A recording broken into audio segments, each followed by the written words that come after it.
درود شریف وای الله مبخ. اللهم صل على محمد وعلى آل محمد كما صليت على إبراهيم وعلى آل إبراهيم إنك حميد مجيد. اللهم بارك على محمد وعلى آل محمد كما باركت على إبراهيم وعلى آل إبراهيم إنك حميد مجيد. شپاړس سوه پنځه اتیایم نمبر حدیث دی. 1600 آفرین ویخي 85. وعن ابن عمر رضی الله تعالی عنهما قال، دا حدیث زمون سردار سیدنا حضرت عبدالله بن عمر رضی الله تعالی عنهما نه روایت دی. عبدالله صحابي دی او د بل صحابي د حضرت عمر رضی الله عنه زوی دی. پلار او زوی دواړه جلیل القدر صحابه دي او پلار او زوی دواړه په صحابه کرامو کې مفتیان صحابه دي. الله پاک د پلار زوی دواړو ناراضي شي. الله پاک دې د خپل ځان ناراضي کی. الله پاک دې زما ستا او د ټول امت د طرف نه بهترینی بدلی ورکړي. قال ابن عمر رضی الله عنهما فرمای، وعد رسول الله صلی الله تعالی علیه وسلم جبرائیل ان یأتیه. یو ځل حضرت جبرائیل علیہ السلام پیغمبر علیہ السلام سره د راتلو وعده وکړه چې زه به ستاسو خدمت کې حاضرېږم. د نبی علیہ السلام خواته د راتلو او د نبی علیہ السلام په خدمت کې د حاضرۍ وعده یې وکړه. چا وکړه؟ جبرائیل علیہ السلام نبی علیہ السلام له په دې 23 کالو کې څو ځل تللی راغلی دی؟ 14 ځل. او هر ځل به ورته کومې 3 مسلې، هر نوي آیت نوي حدیث سره کولی. مونږ پکې څنګه یو؟ ان یاتیه جبرائیل علیہ السلام وعده وکړه چې زه به تاسو له راځم. فراث علیه، نو ډېر ټایم یې تېر کو، تاخیر یې وکړو، ډېر وخت یې ولګو، لاړو رانه. دا انتظار خو هسې هم ډېر سخت دي که نه. او بیا د جبرائیل علیه السلام تګ راتګ خو چې دی هغه د چا سوال جواب چا له راوړي؟ او د الله پاک سوال جواب نبی علیہ السلام له راوړي. نو حتی اشتد علی رسول الله صلی الله تعالی علیه وسلم، نو دا انتظار په نبی علیہ السلام باندې ډېر ګران شو، ډېر سخت شو. انتظار هم ډېر بد شی دی. او بیا ملایکې خو وعده خلافي نه کوي چې دا څه چلو شو. وعده هم کړې وه چې راځم به رام نه لو. نو خرج نبی علیہ السلام د کور نه ووتو. فلقیه جبرائیل، نو بهر ور سره جبرائیل امین علیه السلام ملو شو.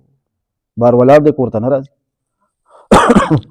فشکا الیه، نو نبی علیہ السلام ورته ګیله وکړه، شکایت یې وکړو چې تا خو ویلي چې زه به راځم رانلې، چې کله زه بار راوتم ته بار ولاړو.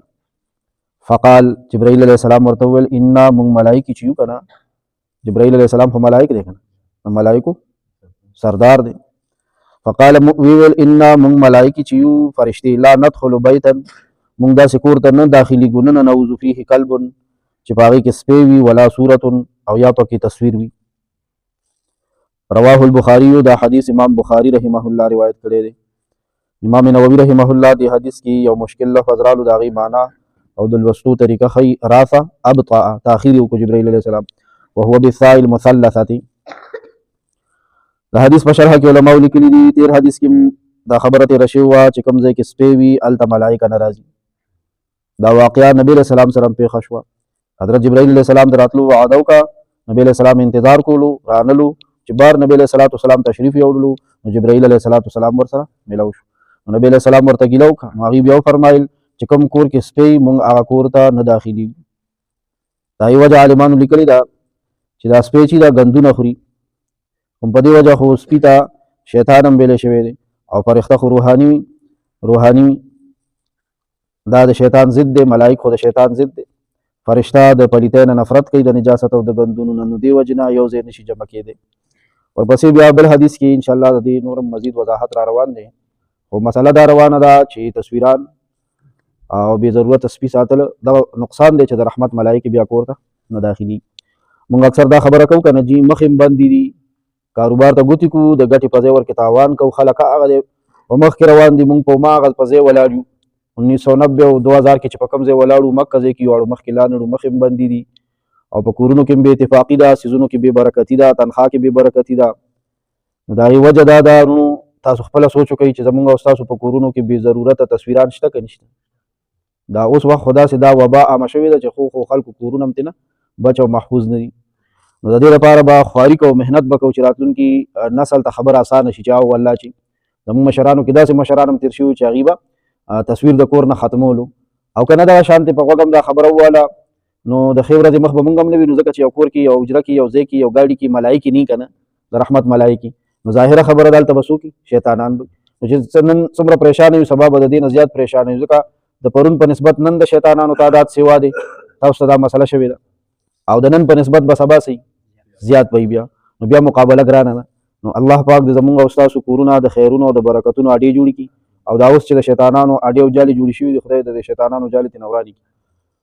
د مانځه سبق کې دعای قنوت کې لګیا یو اللهم ایاک نعبد، دا ټکی مې ویلی ای الله خاص هم ستا عبادت کوو مونږ د بل چا نه، ولک نصلي د جماعتونو کې دا قاریان صاحبان زمونږ وړو ته سبق ښیي که نه، دې ډېر صحیح صحیح سبق دی، دې سره کښېنئ او دا ټکي ور سره اړوئ ښه.